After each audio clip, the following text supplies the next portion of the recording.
బతుకుండగా ఆయన పరమపదించి రోజు అంటే చనిపోయినట్టు కాదు, ఆయన బతుకుండగా జీవ సమాధి అయిన రోజు ఈరోజు.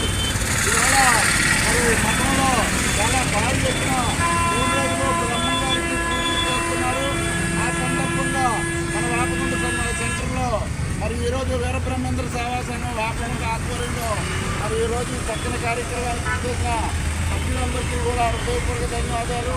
అలాగే బ్రహ్మంగారు ఆశయాలు అందరూ కూడా తప్పకుండా పాటిస్తే బ్రహ్మంగారు మనల్ని ఇంకా ముందుకు తీసుకెళ్తారు. కాబట్టి సంఘ సభ్యులందరూ కూడా ప్రతి నెల కూడా 2వ తేదీన ప్రతి ఆదివారం నాడు వెళ్ళిన ఆదివారం నాడు అందరూ రావాలి. అలాగే ఆలయ నిర్మాణం కొరకు మరి బ్రహ్మంగారు మనకు ఎంతో శక్తినిస్తే మనందరం కూడా ఆరోగ్యాలతో ఉంటే మన బ్రహ్మంగారి ఆలయం కూడా మరి నిర్మాణం జరుగుతుంది. కాబట్టి సభ్యులందరూ కూడా ఈ కార్యక్రమంలో పాల్గొనవలసిందిగా పేరు